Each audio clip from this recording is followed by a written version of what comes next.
Ladies and gentlemen, my boy Blooms, a YouTuber that I really like for how he makes pretty awesome videos on South Park. He made a video on that time South Park was praised for using that word 42 times. And if this isn't gonna be an absolute banger, I don't know what is. We are here for it, baby. Let's do it. This man is, dude, I never expected I'm gonna see a white man overanalyzing the N-word, but that's where we are today! Woo, baby! That's what it's all about. I also don't know if Blooms is white, but woo! Rip my channel. All right, class. Today we're going to be talking about something very serious.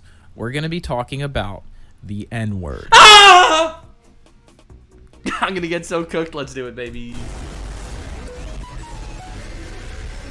Yes. Dude, I don't know if you remember, I did like an April Fool's video years ago, which was titled, you know, I paid streamers to say the N-word, but obviously the N-word was not the N-word, it was nipple. And like, I was only talking to like friends of mine. And dude, I got so blasted for that. It was awesome. I wouldn't change it for the world. Use with this. More specifically, we're going to be talking about the season 11 episode of South Park, known as With Apologies to Jesse Jackson. Yeah, this video is for all of you kids that saw the Wheel of Fortune clip on TikTok and commented, "Bro, how is this show not canceled, skull emoji, skull emoji?" This is how. Now, oh, Blood thought they could get away with this skull emoji, and then it actually survived. I want you to stop and think to yourself, how do you think people today would feel if a white dude said the N-word, hard R and everything, on a popular TV show? I think it would go over great. You see, I have a very different taste and take than most people. You see, while I do think there is an incredibly loud voice of people that hate all that stuff, I think there is an equally loud voice of people that praise stuff in cringe ways. So I'm just saying, I think that everything is survivable and there is always going to be a niche for any psychopath to go. You're probably thinking about the absolute outrage that would come from that. Now, what if that same white dude wrote the script for the episode himself and, rather than just saying it once, said it, I mean, I don't know, 42 times? God damn, why is he so specific? This man is so specific. He went through, he counted the 42 so he could put them in the title of the video. You'd probably be expecting a reaction somewhere along the lines of a nuclear-level meltdown on Twitter and the subsequent banishment of the people who are responsible from the industry altogether. Sounds about right. The last thing you would expect is for the creators to be praised for their satirical genius and their ability to confidently represent a complex issue in an accurate yet comedic way. Well, if you... It's crazy, because I think I know the clip he's talking about, you know, the Wheel of Fortune clip where they fill out the words and it was supposed to be someone, like someone that nags people. But did it actually get praised for that? I thought it, you know, it got the regular Twitter hullabaloo cringe cancellation shit all over again. I didn't realize it actually got praised for it. I was not part of the South Park fandom or community at all back then. Figured it out yet? That's exactly what happened to Trey Parker and Matt Stone when they released With Apologies to Jesse Jackson back in 2007.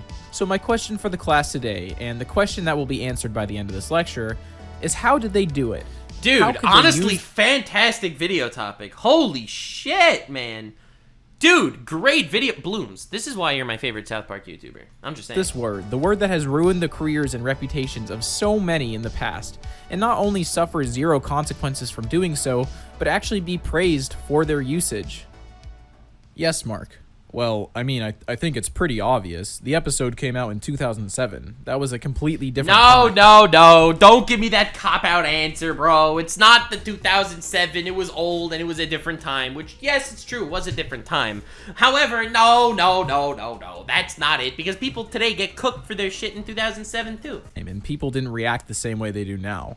I mean, South Park would never be able to get away with something like that now.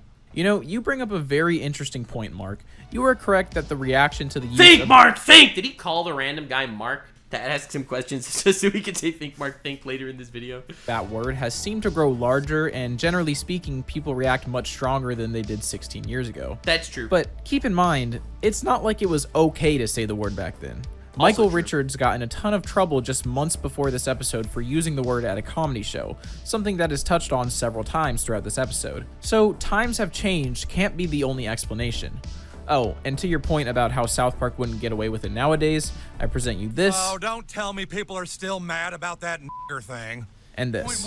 They're still saying it. That's wild. That's what I'm saying. Listen, honestly, if the commentary is good, I know that a lot of people think that context doesn't matter because, like, the word is an inherently evil word to be said by a white person. And I do think that there's a lot of baggage there, and obviously it's something that needs to be handled with incredible care. But that said, context does always matter. Morning, Steve. What's up, nigga? So there has to be something else here. There's got to be a reason that the show not only got away with using the word, but were praised for it, creating an episode that is widely considered to be one of their best. So what is the reason? Well, with the intro out of the way, let's get into it. Oh God, This let's is go, that time baby. South Park was praised for using that word 42 times. Insane.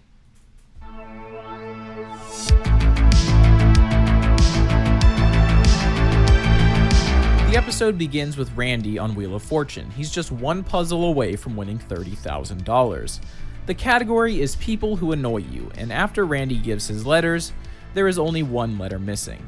Let's be real, I mean, at this point, everyone had... No one's gonna look at this and think it's anything else. Let's be honest here. Listen, you don't have to be racist to look at this and be like, I don't know. The same thought, Randy just happened to have the unfortunate job of solving the puzzle. Well, I know it, but I don't think I should say it.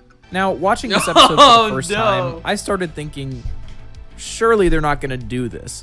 When I saw this clip for the first time, because I didn't see it in context, I just saw the clip, and I thought for sure it was like some sort of troll where they wanted him to say it and it wasn't the right word, which is true, obviously. Hey, I mean, I know this is South Park, but they wouldn't go that far. Or would they? Well, before I could even decide what they would do... And this is one of the first South Park clips I've ever seen. And when I saw this clip, I was just absolutely blown away by the balls that the show has. Niggers. Ah. Yeah, they set the tone pretty early in this one. On the drive back home, Sharon's absolute disbelief leads Randy to... No! When you do that on live television, oh my God, dude. Give an explanation of his thought process, which makes totally perfect sense. Well, what was I supposed to do, Sharon? I thought I was gonna make $30,000. Stanley, the only reason Daddy used that word is that he thought he would win money. At school... Oh my God, dude! Dude, someone's gonna take this clip and show it to some of those whack job rage bait channels on YouTube, and they're gonna be like, wait a second, he has a point! I could also make money if I started using that word. The next day, Cartman thinks it was the funniest thing in the world, because of course he does, and he warns Stan that some people might not be too happy about the situation. Stan attempts to explain away the situation to Token, but Token remarks that Stan just simply doesn't understand. It gets a bit heated, but you know, nothing really ends up coming of it. It's on! Race war! Race war! Race war! Oh God, Okay, Cartman, never mind. stop! A race war breaks out all of a sudden, but Token quickly loses interest in the situation and brings the war to a quick end. Whites win! Whites win! Oh my God, stop it, Cartman, please stop! Oh! That was handled very, very well. It's wild. Race war's over, everybody! Whites won again! But what's so wild is like for example, I get anti-Semitic slurs thrown at me all the time on Twitter because a lot of people don't like me, which is fine. I'm totally cool with that. There's people that I don't like, so I respect it as it were. But like it's gotten to the point that you hear it happen and you're like, oh yeah, well that just happens a lot, unfortunately. That's just the reaction at some point. Visit to the office of Jesse Jackson in an effort to apologize for his actions. This is a direct reference to the case of Michael Richards, the man who played Kramer on Seinfeld. In 2006, while performing stand-up at the Laugh Factory, he was caught on camera going on a tirade against audience members, screaming the N-word and other racist remarks at them repeatedly. So after the media picked up the story, Richards went on an all-out campaign in an attempt to repair his image. And one of the most prominent parts of this was his apology on Jesse Jackson's radio show. Crazy. So during Randy's video, I didn't know about any of that. That's wild. Okay. Dude, South Park really does parody so well. And what always amazes me is that when they actually do handle like really controversial topics, they really put in the extra effort to do a really, really great job. visit to Reverend Jackson, He apologizes in a way that is rather symbolic. The Michael Richards situation is actually what inspired Matt and Trey to make this episode.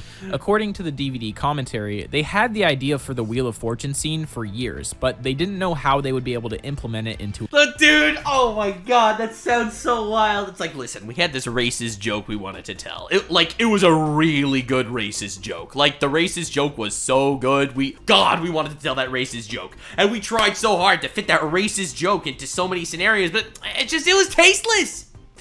It was so tasteless. So we waited for the perfect opportunity to strike.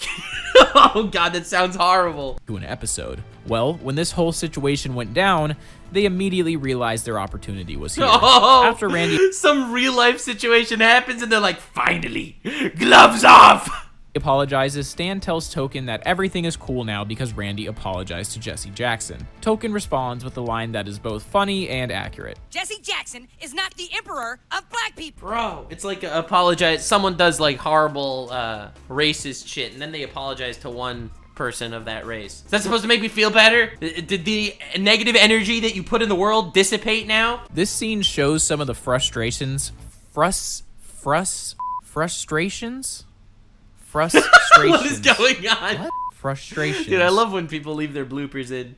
Frustration. Unlike me, who never has bloopers, therefore nothing to leave in. So true, so real. This scene shows some of the frustrations that Matt and Trey felt regarding Michael Richards' apology, as they felt that he was just sucking up to improve his image. 1,000,000,000% that's what he was doing.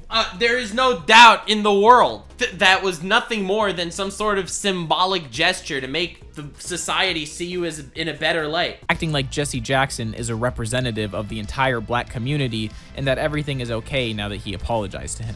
The Emperor of Black People line was actually inspired by one of their longtime writers from the show, Vernon Chapman, who made a remark about how Jesse Jackson isn't the ambassador of black people after seeing Richards' apology. Fun fact about Vernon Chapman, he is also the voice of Towley. You wanna get high? Back at the school, they introduced a subplot where a man named David Nelson comes to speak at the school. Dude, about... It's so funny. It's like when a wild thing is when you see people do something wrong, right, or whatever on Twitter, and then you'll see someone in the response. It's like, I, on behalf of Jewish people, forgive you. It's like, wait a second. Excuse me? How words can affect people. Nelson is a person with dwarfism, and because Eric Cartman is in the crowd of this assembly, it goes about as well as we expect it to. This Eric Cartman, oh my god, actual Satan spawn, this dude. This my subplot lord. is very loosely tied to the main plot with the whole words thing, but it's pretty much completely unrelated. This is because Matt and Trey didn't really know what to do for the B-plot of this episode, so Trey just threw out a random idea. As he so eloquently put it, let's have Cartman fight a midget. Yeah, And that'll be funny. I love how sometimes true art is defined by random little things. like, we don't know how to get there, but basically, as long as we end up with Cartman fighting. As a white liberal, I speak for all minorities on this topic. Yes, Chet, exactly. You got it. Bingo. a midget will be sweet. Yeah, so that'll be a sweet B story.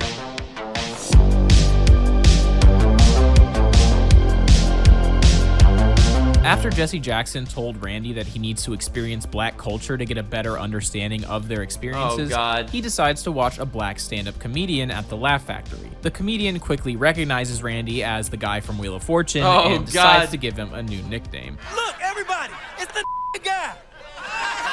This really gets to Randy, and he leaves the comedy show feeling upset about being referred to in such a derogatory way. I wonder why. As he walks down the street, the verbal abuse only gets worse, with kids walking by and calling him N-word guy, even a couple calling him it under their breath. And when he walked... Dude, that's insane. And it's like, of course, for all these people to say that word, well, that's okay, because no one's listening. Well, no one's listening, so technically it's okay to say this. That's actually wild. Because there are people like this in real life as well. It's like, well, it's fine. And obviously his image is that now. He is completely associated with that. And what's so wild is so often when you'll have people get associated with a certain bad thing, even if it doesn't represent them, because that's just how they're known, that like, there's some guy with 1 billion TikToks and one TikTok of them being cringe blows up. And then they're known throughout the world as the cringe TikTok guy.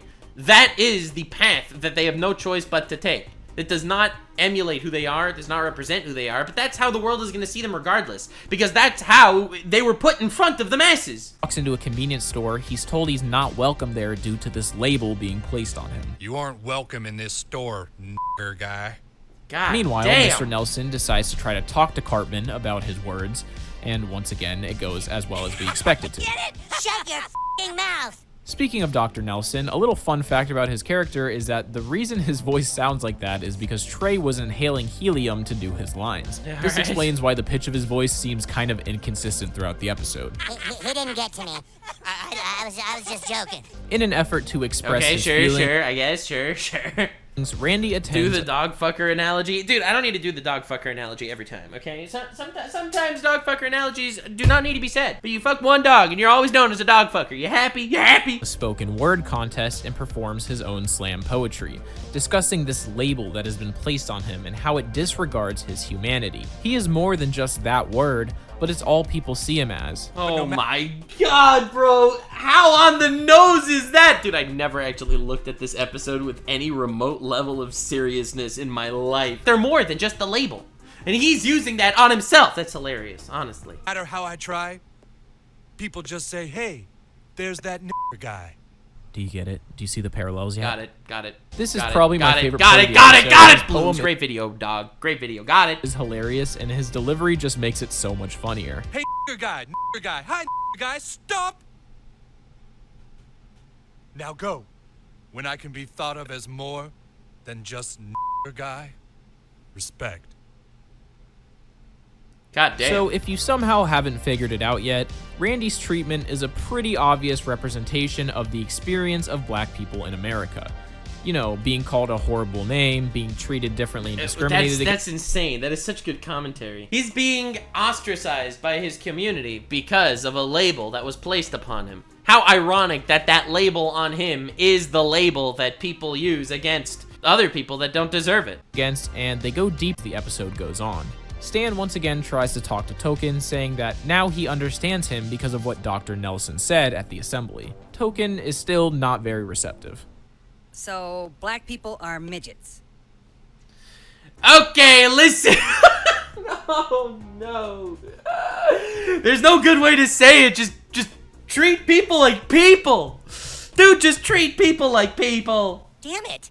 Speaking of Dr. Nelson, he decides to give Cartman a taste of his own medicine by getting the other students to call him fat. But once again, it goes exactly as we expect it Now to. you know how it feels. Randy continues on his mission to rid himself of this label being placed on him by committing to a scholarship foundation for black students. It comes across Let's as go. slightly disingenuous, Yeah. especially when he It's specifically hilarious. People, oh, suddenly you care so much, don't you? Yes, suddenly everything matters so much to you. says that that's the purpose. He then goes on to describe his feelings regarding the name being placed on him and how it has affected him emotionally. You really don't know how hard it is to be constantly reminded of something lame that happened in your past. Obviously, this is them still using Randy Drew, editor, play the Twitch thought song. I'm the Jedi, Barry Boggers, mad type. to represent how black people may feel about the N-word, specifically the point that you wouldn't understand how he feels unless you were in his shoes. This is especially hilarious since That's awesome, because obviously he can't understand what any of them feel like because he is not in their shoes. Fucking brilliant writing. Holy shit. Oh god, this is such like deep commentary on such a really difficult topic, and they're doing it through parody of using the Voldemort, right? You know, of breaking the taboos and saying the words that they're not allowed to say. Like, that is such peak satire. he's talking to a room of black people who, of course, understand very well exactly what he's talking about. They're bringing up a painful chapter of my history and all the negativity that went along with it. You can't imagine how that feels. Can they really not imagine how that feels, though? Interesting. Wow, it's almost like that word is that is exactly what the purpose of the word is. Is this guy serious? When he leaves, he ends up getting chased by a group of shotgun-wielding rednecks who can't stand Randy's intolerance. Again, it's pretty obvious what they're doing here, flipping the script and having the rednecks be defending another race instead of being racist, and it makes for some absolutely hilarious lines. We want to live in a world without people like you who are intolerant of African Americans. But right when all What hope the seems lost, fuck? Randy is That's saved by insane. someone in a similar position. Michael Richards? Well, son of a bitch. Not only is Michael Richards here to save the day, but Mark Furman, one of the officers from the OJ trial that said the N-word. They take Randy to their hideout where... What is this, all the white people, the collection of white people that have said the N-word and gotten away with it? They discuss that he's just like them. Randy claims that he's nothing like them since he said it in a different context. Richards discusses how it doesn't matter. It's so interesting. It's like, I'll use a really dumb analogy for you guys that I absolutely love doing. It's you do something by accident that gets you canceled, and suddenly all the canceled YouTubers, they're super happy to be your friends. They're like, oh, you're just like us now. You're just like us. And sometimes it'll work because you feel like, wow, a place where I belong. And then you get radicalized even further. Or it's like, bro, I am not like you. Stop! Once you have that label, that's all you are to those people. You really think all those people out there see a difference? All you are to them is just another damn guy. Again, obvious parallels to when people use the N-word against black people, how dehumanizing it is, and how no matter what a black person may accomplish, it's all they'll ever be to that person. Stan is still trying to convince Token, telling him that he has no reason to be mad. Butters interrupts their argument to inform them that Cartman is fighting Dr. Nelson. We then get a scene which is honestly much more important than anything we've discussed thus far. Exactly that happening as Down with the Sickness plays in the background. Cartman somehow wins this fight, and we're all left wondering what exactly the point of any of this was. Randy and the rest of the guys speak in front of the Senate, campaigning to have the word made illegal.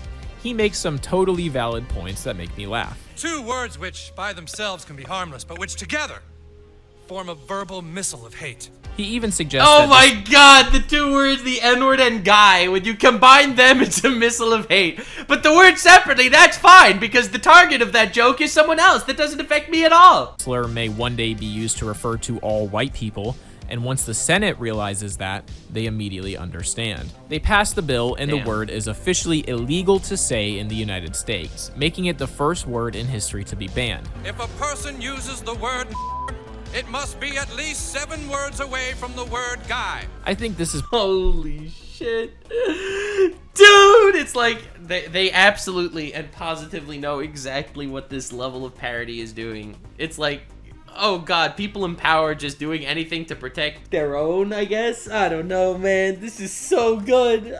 Like, it's blowing my mind on a consistent basis that these random South Park clips that are just totally edgy and out of context that I see, and I just think it's purely there for the shock value, actually does have some sort of insane relevance to the overarching plot and themes of the episode. Probably the funniest joke they make in the entire episode because it's just so incredibly accurate. Now that Randy has experienced what it's like to have a word define who he is and how damaging it can be, he petitions for it to be banned, and when he informs the Senate of the potential use of the slur for all white people, the mere prospect of such a thing causes them to ban it. Basically, they're making the point that if a word that had the same impact as the N-word existed for white people, it would have been banned long ago.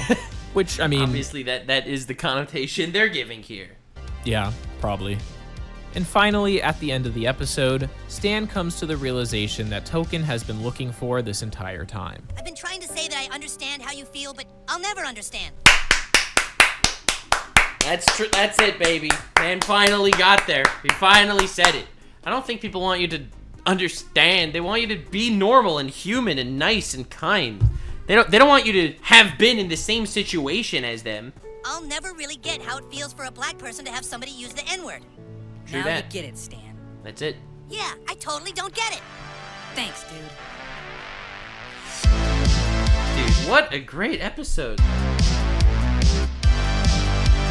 You know, normally when I talk about South Park's controversies, this is the part where I talk about the chaos that followed the episode, but like I said, it was pretty much non-existent following this one. Rather, this episode was met with critical acclaim. To this day, it's one of the highest rated episodes on IMDb, sitting at an 8.8 out of 10. IGN gave the episode a resounding 10 out of 10, going as far as to call it a masterpiece.